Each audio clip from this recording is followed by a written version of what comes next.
mettent en œuvre en vue de réussir leur installation. Leur investissement dans les marchés de la culture seront alors mis en parallèle avec leurs discours qui tendent à légitimer leur action et leur parcours. Donc, la première partie, les recherches sur l'émigration de retour en Afrique se sont développées ces 15 dernières années, mais elles ont rarement pris en compte la catégorie des élites. Au-delà du champ académique, elles ont été impulsées par des organisations internationales dans des objectifs développementalistes, afin de mieux comprendre les dispositifs à mettre en place pour inciter les cerveaux qui avaient fui, entre guillemets, à revenir. Je propose donc ici de documenter une autre figure, celle des repatres, c'est-à-dire des individus moyennement ou hautement qualifiés qui rentrent par leurs propres moyens dans leur pays d'origine. Suivre les trajectoires de celles et ceux qui disposent de facilités de mobilité permettra alors de mieux comprendre comment le retour peut non seulement être choisi, mais également préparé, pour reprendre la formule d'Amidou Dia. Je m'intéresserai plus précisément au parcours de celles et ceux qui ont investi dans le milieu culturel, au sens élargi du terme, au Sénégal. Ce prisme aidera à appréhender à quelles conditions ce domaine d'activité peut devenir un débouché facilitant une réinstallation, en s'articulant à d'autres stratégies mises en œuvre pour réussir cette étape du retour. Tous les repatres ne se disent pas entrepreneurs, ils ne s'investissent pas tous dans le secteur culturel. Néanmoins, il apparaît que les mondes de la culture, perçus comme des marchés porteurs, peuvent correspondre au profil de ces acteurs et s'articuler aux enjeux spécifiques à la période de réinstallation qu'ils traversent. Dès le départ de ce travail, deux hypothèses sont centrales. Premièrement, le retour n'exclut pas les circulations et voyages. Deuxièmement, l'entrepreneuriat culturel est à penser comme une activité parmi d'autres, insérée au sein de pratiques de butinage lors de processus de réinstallation. Dans des temporalités variables, les individus rencontrés ne peuvent donc pas être définis uniquement par le fait d'être de retour ou entrepreneurs culturels. Il ne s'agit donc pas d'assigner les individus à un pays, une sédentarité, une étiquette professionnelle ou une classe sociale. Je m'attache à les resituer dans des collectifs, des familles, des réseaux et à décrire les caractères multidimensionnels et relationnels de ces élites. Cette recherche espère alors participer à la description des processus de distinction sociale au sein des repatres, entre les repatres et la diaspora, avec les locaux, les immobiliers. Ce bilan des recherches en cours repose donc sur une enquête ethnographique avec des observations participantes opérées à Dakar auprès d'individus rentrés depuis plus ou moins longtemps, à la fois sur leur lieu de travail, de vie et de loisirs. Si le fait d'avoir passé ma jeunesse à Dakar a facilité mon insertion, je ne me suis pas limité cependant à interroger d'anciens camarades du lycée rentrés au Sénégal ces dernières années. J'ai également fréquenté des lieux culturels dakarois, à partir desquels j'ai pu identifier et rencontrer d'autres acteurs installés à Dakar. Une quinzaine d'entretiens biographiques ont été réalisés, 7 femmes et 8 hommes. Ainsi, les repatres rencontrés sont des femmes et des hommes qui ont entre 25 et 40 ans pour la plupart, souvent en couple, mariés et avec un ou plusieurs enfants en bas âge. La plupart des personnes avec qui je me suis entretenu sont issues des classes plutôt aisées, ayant permis la réalisation de leurs études secondaires dans des lycées privés réputés de la capitale sénégalaise et souvent avec le programme français. Leurs parents ont souvent eu des expériences professionnelles à l'étranger et ont pu être notamment des entrepreneurs, politiciens ou cadres. Certains ont été expatriés avec des contrats salariés d'entreprise ou institutions internationales. D'autres sont partis comme étudiants et sont restés quelques années pour y travailler, en France particulièrement. Peu ont eu des parents actifs dans le secteur culturel. Beaucoup sont issus de familles bi- ou plurinationales, avec la France, le Canada et les États-Unis comme pays les plus représentés. Si certains repatres sont originaires d'autres pays d'Afrique et dont certains ont grandi ailleurs que sur le continent, les repatres décrits dans cette communication sont essentiellement des gens qui ont vécu au Sénégal la plus grande partie de leur vie. En parallèle, donc pour élargir mes entrées sur le terrain, j'ai participé à quelques forums en ligne et me suis abonné à des pages de réseaux sociaux, YouTube, Instagram, Facebook, LinkedIn et blogs actualisés régulièrement par des individus se disant de retour en Afrique, entrepreneurs, artistes et ou influenceurs. Je me suis alors focalisé sur la mise en scène de soi et aux manières de raconter leur parcours. Une attention particulière a été portée aux références afro-optimistes et aux allusions des opportunités en Afrique. Ces analyses de discours viennent compléter le dispositif méthodologique avec de la vigilance sur le fait que ce qui est raconté en public, en privé, et ce qui m'est raconté est sensiblement différent. Aussi, d'autres rencontres avec des repatres investis dans les secteurs culturels en Côte d'Ivoire lors du marché des arts du spectacle d'Abidjan en mars 2020 étaient données. Malheureusement, cette enquête de terrain a été écourtée en raison de la crise sanitaire liée au Covid-19. Donc, malgré les précautions mentionnées précédemment pour ne pas calquer des catégorisations, quelques critères objectifs ont été établis pour le choix des individus à rencontrer dans le cadre de cette recherche. Donc, avoir réalisé une partie de leurs études à l'étranger, venir de rentrer récemment depuis 1 à 9 ans, se définissant socialement aussi par ce mouvement de retour. Avoir grandi au Sénégal, pour la plupart à Dakar, avec des familles installées ici depuis plusieurs générations, des boys town, souvent scolarisés dans des écoles privées. Avoir des activités professionnelles ou bénévoles dans les mondes de la culture et ou des habitudes de consommation culturelle. Avoir des pratiques créatives rejoignant les transformations des mondes de la culture, imprégnées par des codes du marketing et de la communication. Au-delà de ces critères, j'ai également échangé avec des gens ayant grandi et réalisé des études en France et qui vivent désormais au Sénégal. Aussi, pour renforcer la mise en perspective historique de ces recherches, des entretiens avec des acteurs culturels ancrés depuis plusieurs décennies, ainsi que des anciennes générations de retour, ont été réalisés.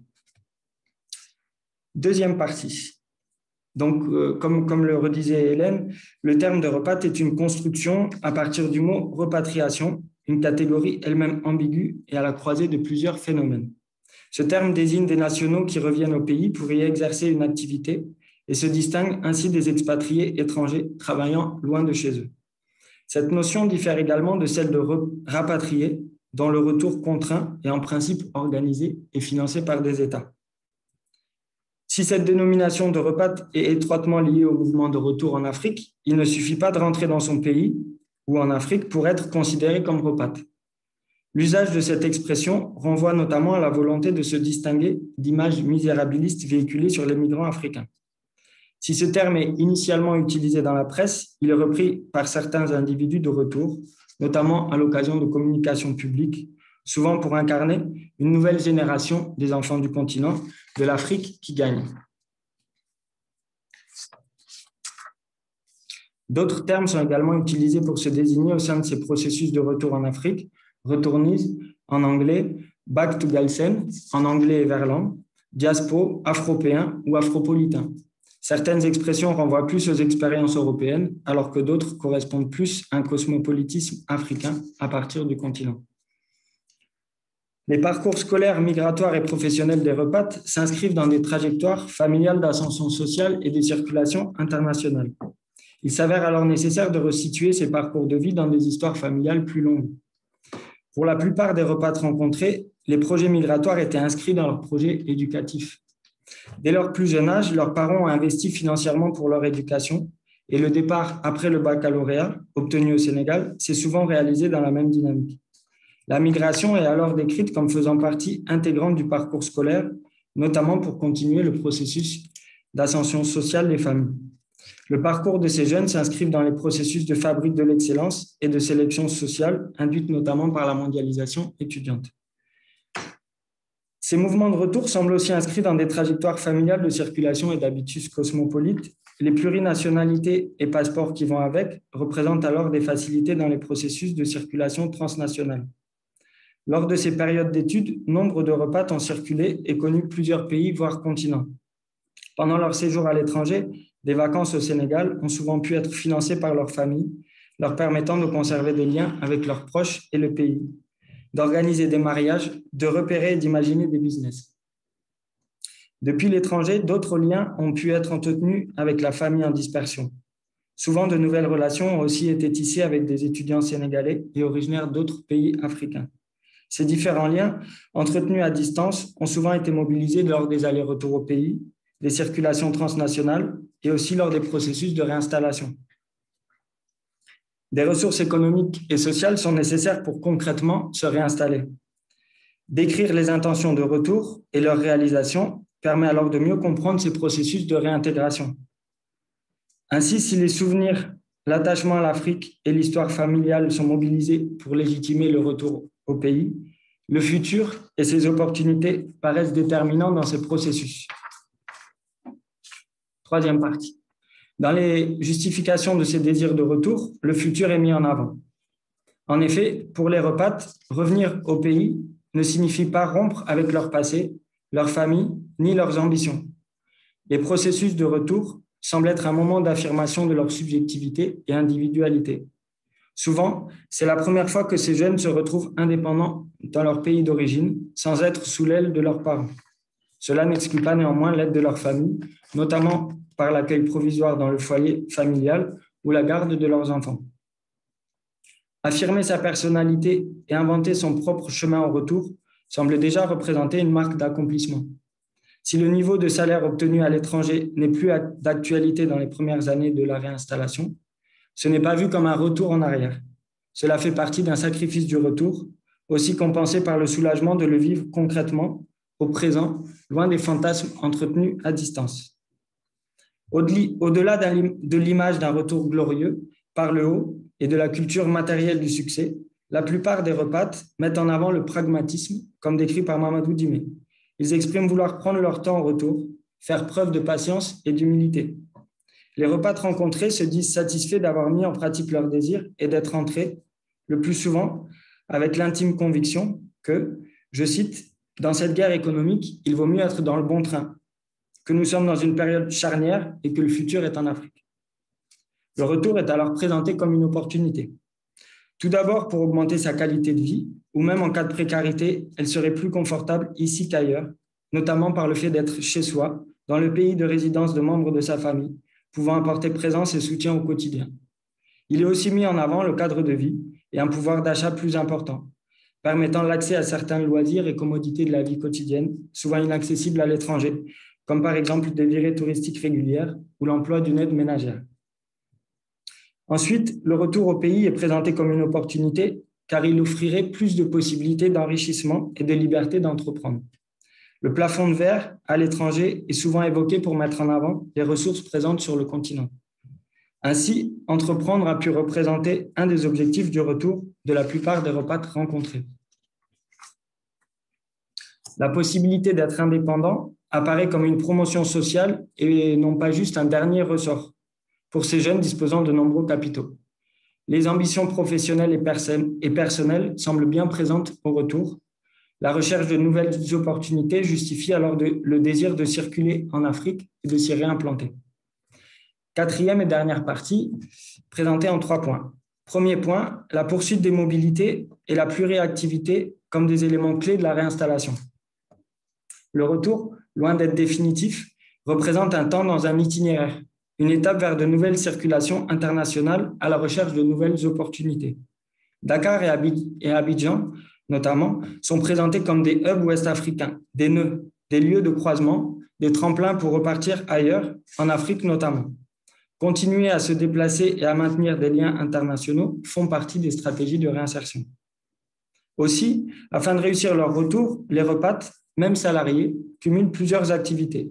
La majorité des Repates rencontrés indiquent qu'ils n'ont pas d'autre choix que de beaucoup travailler. La pluriactivité fait alors partie de leur quotidien au retour. Deuxième point, quelles activités réalisent les Repates dans ces mondes culturels? Les Repates rencontrés et actifs dans le secteur culturel, pas nécessairement artistes eux-mêmes, utilisent les termes d'entrepreneurs, d'opérateurs, d'acteurs culturels, tout comme les expressions d'afropreneurs ou artpreneurs pour se désigner. La communication, le management digital, l'accompagnement d'artistes figurent parmi les services proposés. Ces acteurs ont souvent commencé par des activités de promotion d'artistes à travers un blog et des créations journalistiques. Certains Repates ont alors créé leurs propres associations et ou entreprises de production artistique. L'ouverture et la gestion de lieux publics ayant des fonctions d'incubateurs avec des espaces de coworking fleurissent à Dakar et à Abidjan, souvent à l'initiative de Repates. De plus, l'événementiel est une activité importante et les Repates se retrouvent à participer au dynamisme de ces villes by night. Ouais, d'accord. Le partage de contacts, la création de plateformes et la mise en réseau constituent alors des positionnements que de nombreux Repates investissent après quelques années de retour. Leurs réseaux transnationaux ainsi que les contacts locaux, tissés progressivement dans leur processus de retour, semblent être des éléments essentiels de leur activité. Des alliances se tissent parfois avec des réseaux plus anciens hérités de leur scolarité et de leurs liens familiaux. Aussi, certaines relations se construisent entre repates et nouveaux venus. De nombreux acteurs sont présents dans plusieurs sphères d'activité dans ces mondes de l'art, des parts de marché se recoupant et se complétant souvent. Dans ces systèmes d'intermédiation, les acteurs se partagent parfois les rôles et les tâches pour se soutenir, relayer leur production et leurs activités. L'entraide et la concurrence sont annoncées comme inhérentes à ces écosystèmes des industries culturelles et créatives. Les différents acteurs semblent alors bien réfléchir leur stratégie de communication et de développement de leurs activités. En effet, au retour, certains ont pu réaliser les effets de la concurrence généralisée qu'ils n'imaginaient pas forcément en tant que lycéens à Dakar ou qu'étudiants à l'étranger soutenus par leurs parents.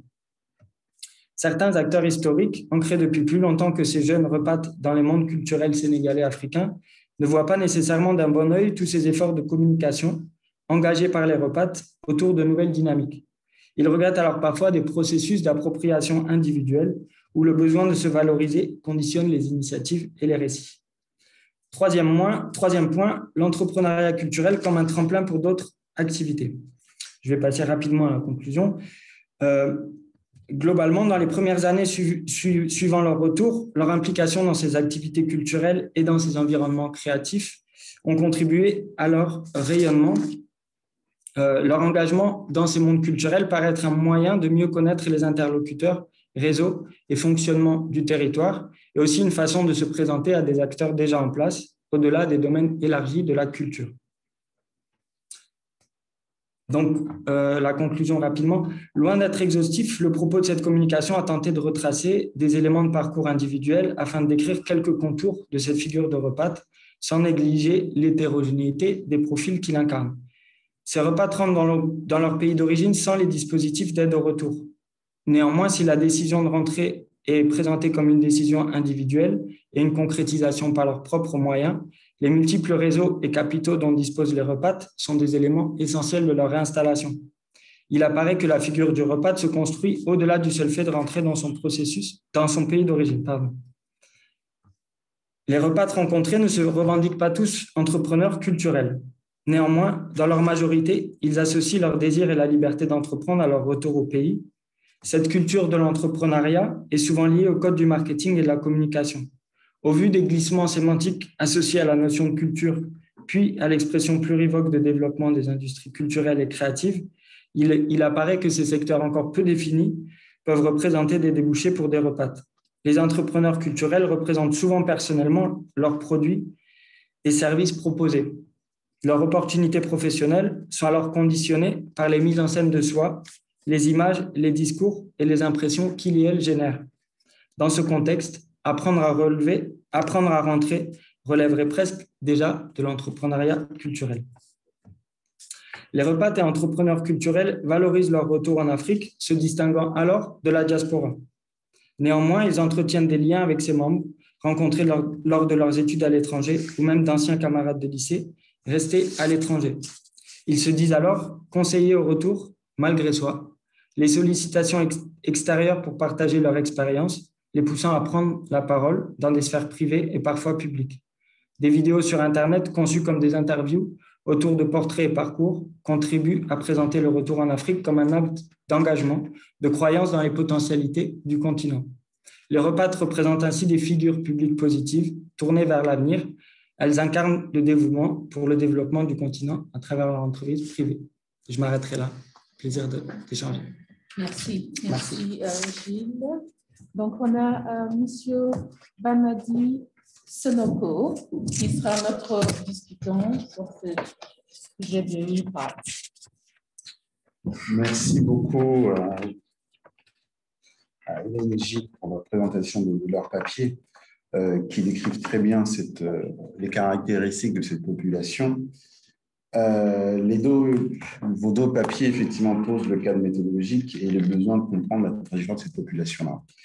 Je ne vais pas faire un commentaire, effectivement, linéaire de propos, mais pouvoir, effectivement, questionner vos papiers au regard, je dirais, de la profondeur historique et de l'appropriation pleinement de cette thématique, de cette notion-là, parce que, à la différence du terme diaspora, je vais revenir tout de suite, comment il s'est construit effectivement dans le temps, entre le dialogue, entre le monde académique, le monde des experts et les diasporas elles-mêmes, alors que la notion de répat est une autodésignation pleinement, entièrement d'une population diasporique représentant un certain trajectoire. On ne parle pas de répat pour le Malien ayant grandi en Angola et retournant au Mali, par exemple. On ne parle pas de répat pour le Sénégalais qui a vécu en Éthiopie, par exemple, et qui a grandi, qui a fait ses études. Non, on parle de répat pour une catégorie bien précise. Et comme l'a évoqué Hélène et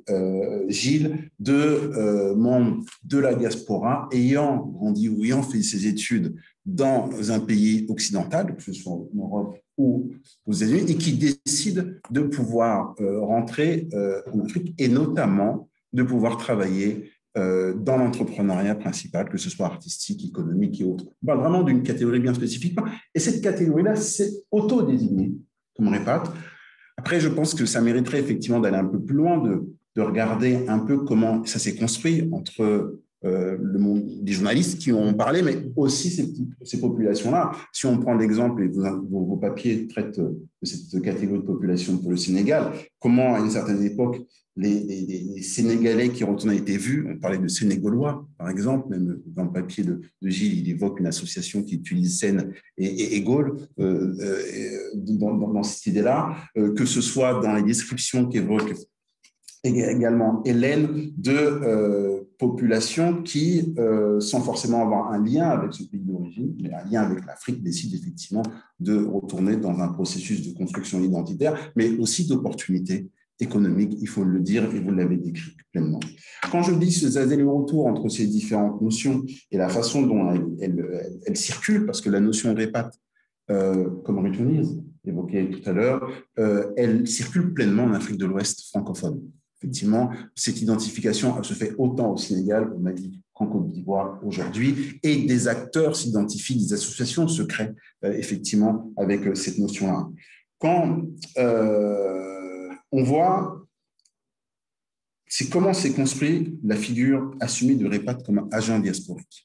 Et c'est surtout à partir de ces questionnements que je vais titiller, on va dire, effectivement, les différentes présentations qui ont été faites, que c'était un changement dans les imaginaires qui, effectivement, comme l'évoquait Hélène, n'a pas été suffisamment accompagné dans la réflexion de la recherche et même d'autre part les pays d'origine surtout, et même si sur lequel ces pays s'appuient aujourd'hui pour accompagner leur image. Effectivement, ce retour, parce qu'on parle de répat, et l'idée que ce retour qui se construit à partir d'une trajectoire imagée, rêvée, pour notamment des premières générations, elle joue pleinement son rôle de pendule qui fait un va-et-vient et sur lequel elle s'appuie, et ces populations s'appuient pour effectivement légitimer plutôt leur position dans le pays d'origine ou dans le pays d'accueil, pour le coup, dans le cadre du Sénégal. Il y a eu un rôle assez important dans cette évolution sémantique, et je vais revenir un petit peu, et des organisations internationales. On a souvent évoqué, et c'est pour ça que j'évoque les répat, s'inscrit pleinement la notion dans un processus autant long, où la figure d'une élite de la diaspora a permis cette positivation, je dirais, de la notion auprès des organisations internationales et des États eux-mêmes. Que ce soit par des programmes de mobilisation des compétences, on l'a évoqué tout à l'heure dans le papier effectivement de Gilles, évoque le Top 10. Effectivement, un des premiers programmes de mobilisation des compétences créés dans la fin des années 70, et notamment qui a été introduit la première fois en Turquie, en 77, qui a permis aux expatriés des pays où le programme est présent de retourner chez eux pour une période courte, souvent, pour pouvoir utiliser au mieux leurs compétences et services pour le développement de leur pays natal. Je prends un autre programme, le programme MIDA, développé, lui, par l'OIM, autour de la conceptualisation de la stratégie de migration et de développement de l'Afrique, qui a développé une stratégie de mobilisation des migrants qualifiés africains de leur pays d'origine, leur pays de résidence, en vue de renforcer les capacités institutionnelles du continent africain et de contribuer, c'était les mots de ce programme-là, à la croissance économique des pays et à la lutte contre la pauvreté. Et ce programme MIDA, par exemple, entre 1993 et la fin des années 2000, ça s'est arrêté, plus de 2000 Africains hautement qualifiés ont participé à ce programme. Et autour de ces différents programmes qu'on peut évoquer, il y a eu donc ces appellations de diaspora dites techniques et scientifiques, par exemple,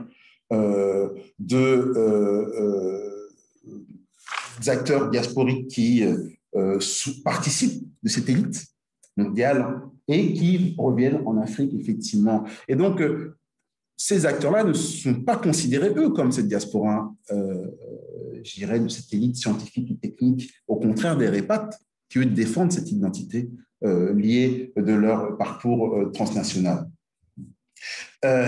Ces acteurs s'inscrivent pleinement, effectivement, dans le double espace, dans les interstices. Ils revendiquent pleinement leur point de passage et d'intersection avec un positionnement gratifiant, qui n'est pas étranger, je dirais, au succès actuel de la notion et sa appropriation par ces différentes communautés. On l'a évoqué tout à l'heure, et je crois que Denis Constant-Martin l'a évoqué en évoquant le fait que cette action se développe en direction des pays d'origine et le creuset à l'expression de l'identité en construction et en mouvement.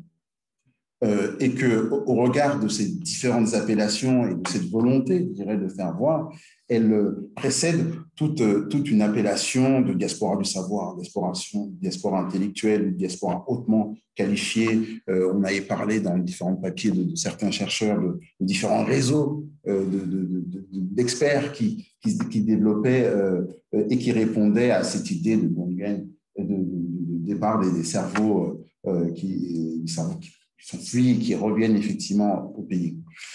On pourrait également évoquer, pour les qualifier, le concept de communauté épistémique, dans l'idée même qu'il ne faut pas l'avoir au sens strict d'une communauté savante, mais effectivement d'un réseau d'experts dans un secteur donné qui possède une communauté de pensée et d'action.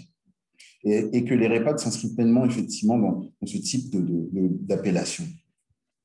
Cette partie, je dirais, émergée de la diaspora, souvent qualifiée, et qui revendique effectivement son rôle afrodescendant, a aussi effectivement attisé l'intérêt de différents responsables politiques et de plusieurs programmes gouvernementaux qui ont pu être mis en place, hein, que ce soit, vous parlez du cas du Sénégal avec le programme développé dans le cadre du PASD, le programme d'appui aux initiatives de développement de la diaspora, le programme Sénexpertise, qui a aussi contribué effectivement à ce type d'action et de mobilisation d'expertise de la diaspora, ou les différents programmes développés, on l'a évoqué tout à l'heure, Tocten ou MIDA. Même si aujourd'hui il est assez difficile d'exploiter, je dirais, les résultats de ces programmes-là dans le cadre des politiques publiques nationales de mobilisation des compétences des diasporas, mais il est indéniable aujourd'hui que ces différents programmes et actions et aujourd'hui de l'autodésignation des répates promeuvent pleinement effectivement cette notion et cette élite de la diaspora et structure, je dirais, même de manière souple, cette communauté autour de la conscience de son rôle potentiel dans le développement du pays d'origine. C'est essentiel de le dire et de l'évoquer. Le REPAT comme acteur de l'entrepreneuriat diasporique.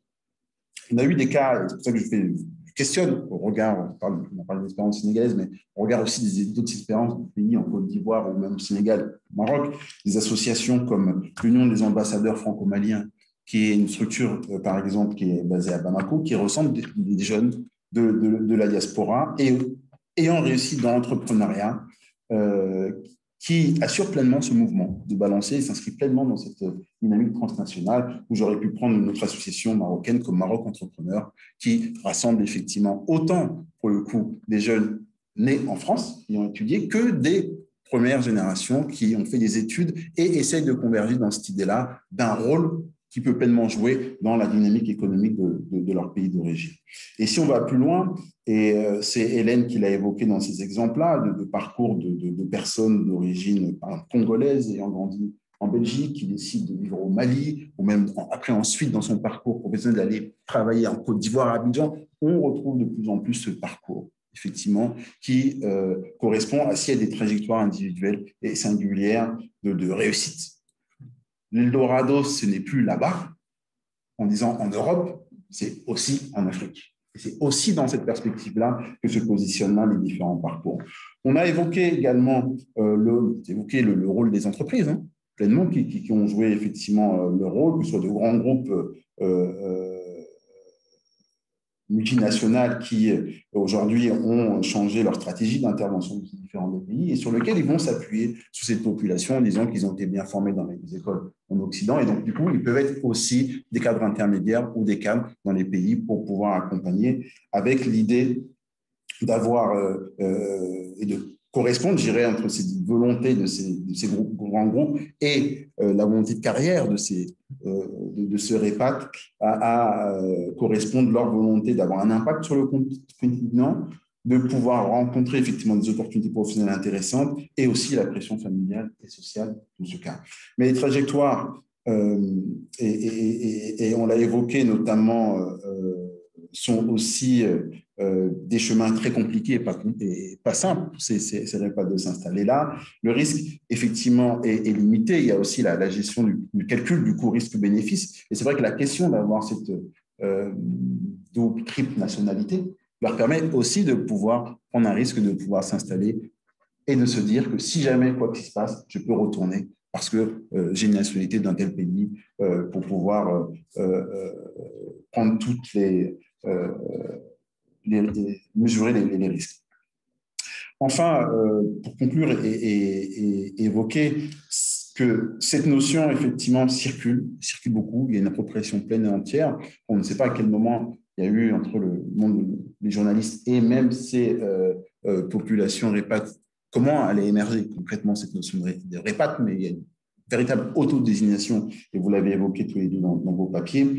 On est quand même passé d'une vision fantasmée à la possibilité de la réussite qui est concrète pour ces hommes et ces femmes qui décident de faire ce retour peut-être souhaité par leurs parents pour certains, même en fonction de leur trajectoire, et pour d'autres, on décide de retourner après nos études, après un temps passé en Occident. Ce retour ne s'accomplit pas, il ne s'imagine plus comme une vie pleine de labeur, pour certains, parce qu'on ne parle pas de ceux-là, des ouvriers, des éboueurs qui ont travaillé pendant de nombreuses années. Ceux-là, on parle de ceux qui sont en construction de cette identité et de pouvoir vivre pleinement et de jouer pleinement entre les différents espaces. C'est aussi ça une notion assez importante, cette capacité de se mouvoir dans ces différents espaces, et que l'image de l'entrepreneur de la diaspora ou travaillant dans les entreprises devient effectivement un acteur qui veut compter, je dirais, dans cette relation et dans le poids qu'ils peuvent avoir dans les deux pays. Voilà, merci beaucoup et je remercie effectivement la qualité des deux présentations de Gilles. Super, merci Monsieur Bamadi Sonoko et Gilles Balizé et Hélène Kouachi. Donc là, on va prendre vos questions, mais là jusqu'à 13h15. Donc, si on peut regrouper toutes les questions, et puis nos intervenants vont essayer de répondre à vos questions. Merci à nos deux intervenants et à notre discutant et notre modératrice. Ma question, j'ai deux petites questions sur la question des binationaux, cette catégorie spécifique au sein de vos enquêtés. Est-ce que vous avez pu détecter ou ressentir une forme d'identification et de conscience collective de la catégorie binationaux, ou est-ce que les binationaux regroupent tellement de profils hétérogènes qu'au fond, ça ne fait pas sens de se définir comme binate, comme étant une identité vraiment spécifique, distincte des autres qui seraient des mononationaux par rapport aux binationaux? Est-ce qu'il y a vraiment une conscience collective binationale exprimée comme telle? Et ma deuxième question, c'est sur le rapport aux politiques. Parce que ça n'apparaît pas directement dans vos papiers, parce que ce n'est pas votre question centrale, mais est-ce qu'il y a des discours de positionnement de ces individus? Là, je ne parle pas que des binationaux, je parle des REPATs en général, de se tenir à l'écart du politique, par exemple, à la fois du pays de résidence et du pays de provenance, ou est-ce qu'il y a un discours politique articulé sur finalement l'empowerment démocratique que leur trajectoire permettent, etc. Est-ce qu'ils se vivent comme des groupes sociaux porteurs d'un changement politique aussi, ou seulement de changement individuel dans leurs conditions de vie? En fait, j'ai un problème avec le préfixe « re », la notion de retour, parce que, et ça rejoint un peu la question d'Étienne, c'est-à-dire dans ce re et dans ce retour, il faut un aller et un retour, c'est-à-dire on met, et c'est ça qui m'interroge, on met deux catégories qui n'ont pas ni les mêmes vécus ni les mêmes possibilités d'un repas. Vous prenez, vous avez parlé de jeunes qui ont fait leur lycée à Dakar, etc., donc qui ont dû faire un parcours de migration avec un parcours administratif très lourd et qui n'ont pas au final ni vocation ni possibilité à rester en France finalement, parce qu'un jeune étudiant qui vient étudier à Bordeaux, tout est fait pour qu'à la fin de ses études, il rentre. Donc, je ne vois pas cette notion de possibilité de capital, à part le capital intellectuel. Ça n'a rien à voir avec le jeune qui est né et grandi en France, qui a la possibilité, pour le coup, qui a une mobilité libre. Il peut aller au Sénégal et revenir en France. Je trouve que voilà, ces deux catégories qui sont différentes du point de vue administratif, du point de vue de la mobilité, du point de vue du vécu, du point de vue du rapport qu'ils peuvent avoir au pays. Donc, je m'interroge sur ces deux, de retrouver ces deux catégories dans la notion de REPAT. Deuxième question, est-ce que finalement, parce qu'on voit que beaucoup dans les cas des gens qui s'autodéfinissent comme REPAT, et que vous l'avez souligné, il y a une possibilité de se mettre en scène, de raconter son propre tour.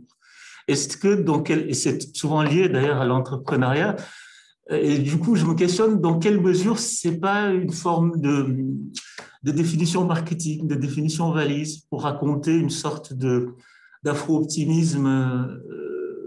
Voilà, je m'interroge là-dessus parce que ceux qui n'ont pas les moyens de mettre en scène le retour n'ont même pas finalement pas le temps de se définir. Et dans la question du retour, quelle est peut-être qu'il y a des études, mais j'ai l'impression que ceux qui ont cette possibilité ne sont pas du tout majoritaires. J'ai l'impression que la plupart, si vous prenez les étudiants sénégalais qui arrivent en masse, le retour est quasi majoritaire. Jusqu'à une période récente même, vous avez une bourse de l'État du Sénégal, vous vous engagez, vous signez un engagement pour revenir. Donc, quelles sont cette personne de se définir comme repat, quoi? La notion d'expatriation, elle est où, si on rejoint son propre pays? Merci. Oui, voilà. Je voulais au dernier intervenant, je voulais lui dire qu'on ne ressent pas beaucoup cette différence entre la deuxième génération et la première génération de diaspora au niveau de leur comportement, parce que les jeunes ne veulent pas continuer cette solidarité communautaire, c'est-à-dire assurer leur entreprise dans le pays d'origine ou bien dans le village. Ils peuvent aller, ils diversifient, quel que soit le pays, ils peuvent s'installer. Et aussi les Sénégalais, ils peuvent aller à Abidjan ou bien aller à un autre pays. On ne ressentait pas du tout cette coupure entre la première génération et la deuxième génération. Voilà, c'est ce que je voulais dire. Et aussi ce comportement communautaire et solidaire. Il me semble cette jeune génération, il y a une rupture avec la première génération concernant ce comportement solidaire et communautaire que la première génération avait. Voilà, c'est ce que je voulais. Merci. Merci beaucoup et merci pour les présentations. Merci beaucoup. On répondra à vos questions plus tard.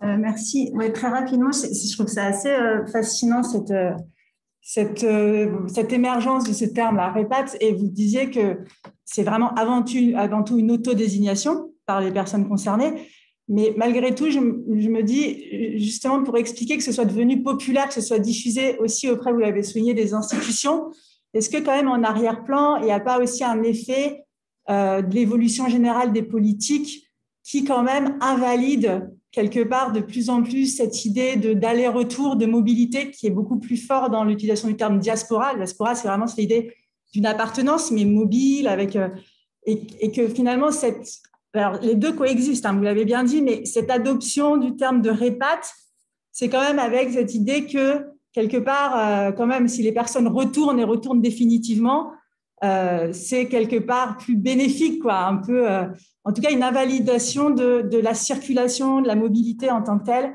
avec un peu une sorte, voilà, soit on retourne, soit on reste, mais on choisit, quoi. Enfin, dans je dirais la manière aussi dont les politiques publiques évoluent. Merci. Bonjour, je voulais tout simplement voir, dans votre étude, vous avez parlé beaucoup plus de REPAT, et souvent, dans d'autres pays africains, on les appelle des « je reviens ». Enfin, ça, c'est entre parenthèses. Et je voulais savoir, est-ce que vous avez fait des études concernant des étudiants qui viennent étudier, tout simplement pris en charge par l'État de leur pays, et à la fin de leurs études, et qui reviennent pour occuper des postes administratifs.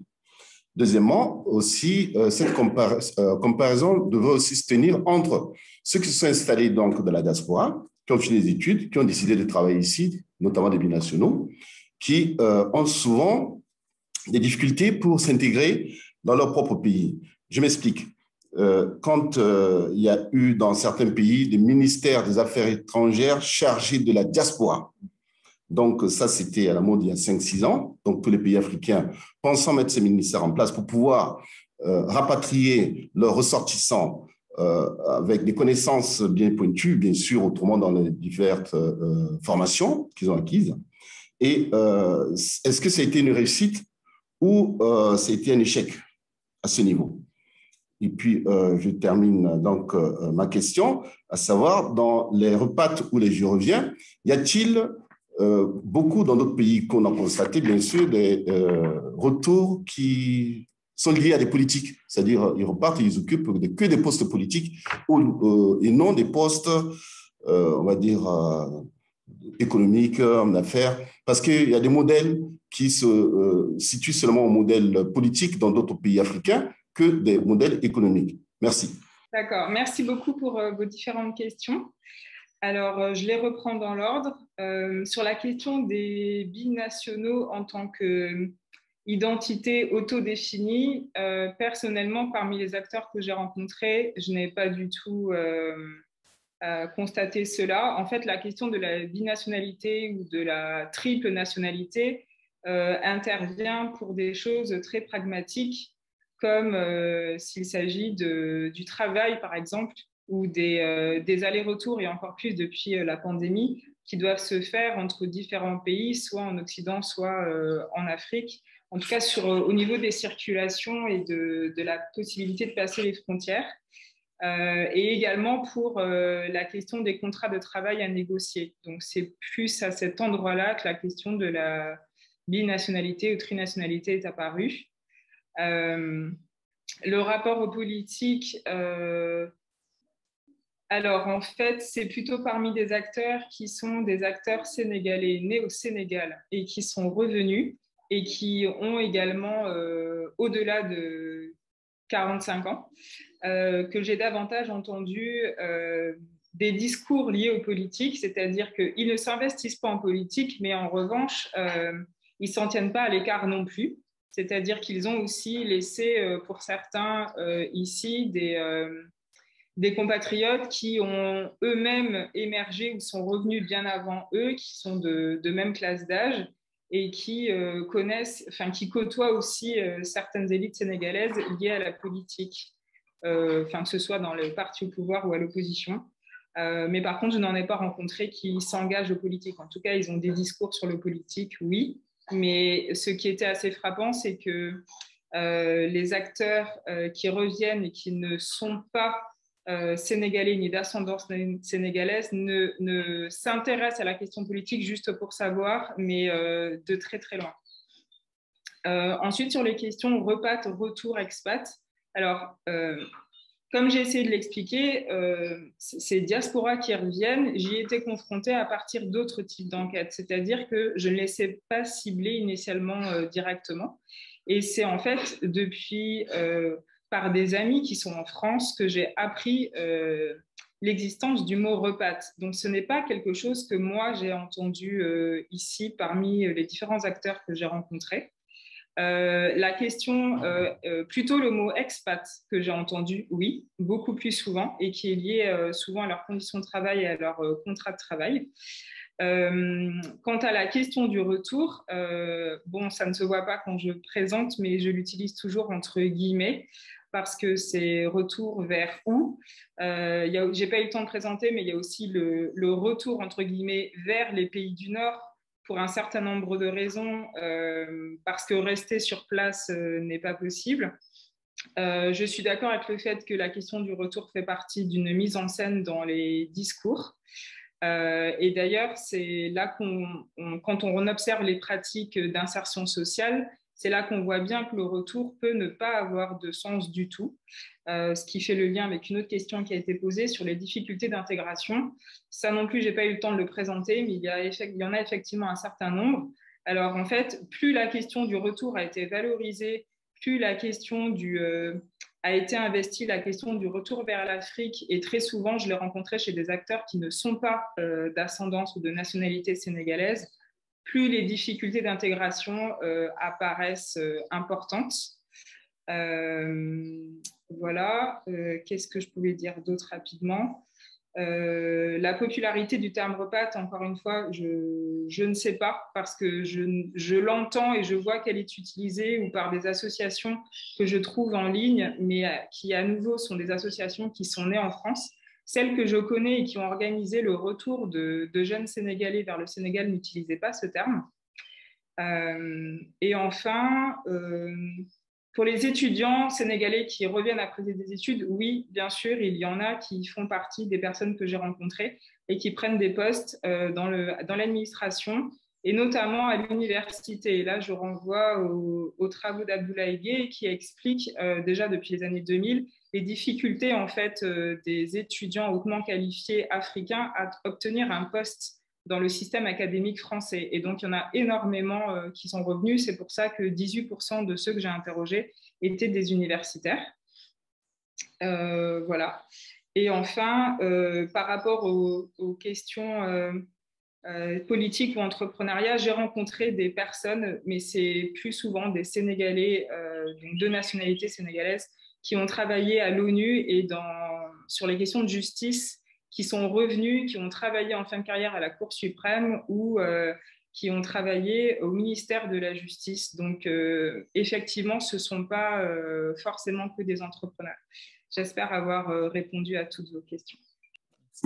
Merci Hélène de toutes tes réponses aussi. Voilà, je vais passer rapidement, on pourra continuer peut-être pendant la pause. Rapidement dire qu'effectivement, je pense que il y a beaucoup d'injonctions contradictoires qui circulent entre les différentes politiques publiques, les organisations internationales et je pense que c'est aussi les effets de l'immigration choisie à rebond qu'on observe. Et donc, ces processus de distinction sociale, ils sont difficiles à définir là dans ces communications. Et voilà, moi, c'est un travail en cours et sur une thèse. Et voilà, c'était arrivé à raconter que ce terme-là, il permet de raconter qu'il y a toutes ces dynamiques de distinction sociale qui se passent et qui, je pense, résonnent avec ce qu'on disait hier sur voilà, la diaspora. Est-ce que c'est est-ce que c'est des diasporas? Comment on met tout ça en écho et comment les gens dialoguent entre eux dans leur sentiment d'appartenance. Pour répondre à ta question, Étienne, je pense que les binationaux, il y en a plein qui ont dit si je n'avais pas la deuxième nationalité, je ne serais pas rentré. On en parlait tout à l'heure sur la prise de risque. Et donc, je pense que comme Hélène, moi, je trouve que c'est plutôt de manière pragmatique qu'il aborde plutôt qu'un club, mais ils disent ces privilèges-là, finalement, ils font que tu te sens sénégalais aussi différemment.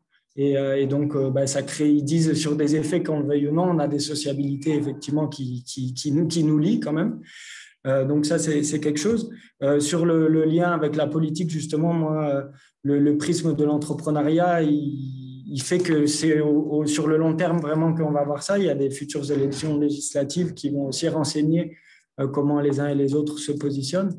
Mais clairement, voilà, comme on a dit ce matin, la circulation des imaginaires entre ici, là-bas et tout ça, ça se croise. Et donc, la notion de retour, elle est porteuse de cette question voilà, le retour n'est pas que géographique. Et vraiment, voilà, même si on est contraint un peu d'utiliser ce terme, c'est vraiment pas ça, je pense, dans le profil des gens qu'on a raconté, quoi. C'est au contraire de la circulation et ces ambivalences avec les politiques, comme on disait, qui appellent à moins de circulation aussi. Et où on dit les migrants de retour, l'OIM notamment a tendance à dire les migrants de retour, mais on voit que ça ne veut pas dire grand-chose. Et pour un peu en écho à ce que Alessandro disait ce matin sur les success stories, voilà, moi, c'est un peu ça aussi que j'essaye de raconter, comment peut-être toutes ces stigmates, ça crée aussi des fois une hyper-visibilisation, un besoin de se valoriser et qui apporte plein de contradictions dans les mondes culturels au Sénégal et les gens qui disent ça, il y a des retours depuis bien plus longtemps que ces gens qui savent utiliser Internet et communiquer. Donc, voilà, j'ai répondu en transversal à tout ça, mais je crois que c'est l'heure. Au plaisir d'échanger après. Juste pour aider Gilles, c'est pas Jérôme, Gilles, par rapport à la question de la politisation. En effet, moi, je vais juste utiliser le cas du Ghana, c'est-à-dire les returnees ou les retournés qui vont s'impliquer en politique au Ghana. Souvent, c'est des membres de la diaspora qui sont déjà membres des antennes politiques dans la diaspora, dans ce qu'on appelle le political returnees, c'est-à-dire ils s'engagent déjà en politique dans la diaspora, donc ça leur permet leur retour d'aller s'impliquer dans la politique, frontline politics au Ghana et prendre des places politiques, et aussi ils profitent de leur période dans la diaspora pour se former politiquement. Vous voyez, donc toutes ces politiques, politisation transnationale les aident à avoir une visibilité à la fois sur la scène internationale dans le pays d'accueil, comme dans le transnationalisme, et ça permet d'avoir cette visibilité au Ghana pour devenir des membres de la vie politique et aussi changer. En anglais, on dit game changers. Voilà. Bon, c'est juste pour aider Gilles. Bamadi voulait dire. Oui, juste parce que Jacqueline, je crois qu'il posait la question de la solidarité communautaire. Comment ça se fait entre les premières et secondes générations? En fait, il y a une évolution dans les pratiques, je dirais, du lien avec le pays. Pourtant, les premières générations ont plus certains développer des actions, des développements locaux, que les secondes, voire troisième générations aujourd'hui peuvent peut-être monter un business à Bamako ou à Dakar que de pouvoir s'imaginer au fin fond de la zone rurale. Donc, c'est aussi d'autres comportements aussi, et certains de ces jeunes répates qui se désignent comme ceux-ci se placent vraiment dans ça et le disent clairement qu'ils ne feront pas comme leurs parents, c'est-à-dire cotiser énormément comme ils ont pu le faire sur des actions, mais ils veulent peut-être investir leur épargne et investir effectivement dans les entreprises, etc. Donc, c'est aussi d'autres formes qui s'installent. Mélodie l'évoquait comme Narcisse sur effectivement les politiques.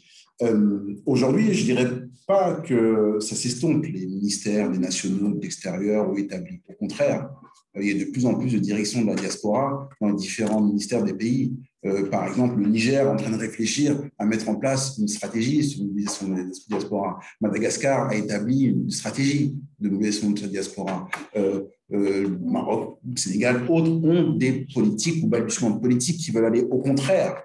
On a de plus en plus, effectivement, dans ces acteurs et ces administrations politiques, des directions qui sont dédiées, en lien aussi avec les organisations internationales ou les agences bilatérales de développement, pour accompagner les financements, par des financements, les actions qui peuvent se faire. Et ces questions-là, effectivement, de mobilisation des compétences, elles sont prises. J'ai évoqué tout à l'heure, c'est une expertise, ou même dans le cadre du PSD, ils avaient un programme qui était vraiment dédié sur le BSD, le volontariat pour la sécurité et le développement, et qui ciblait les jeunes de la diaspora pour qu'ils aillent, pendant un temps donné, dans leur pays d'origine, faire des missions de courte durée de 2, 3 semaines ou un mois sur des actions données. Donc, il y a de plus en plus cette prise en compte. Après, au-delà de ça, il n'y a pas forcément une volonté de pousser à un engagement politique plus que ça.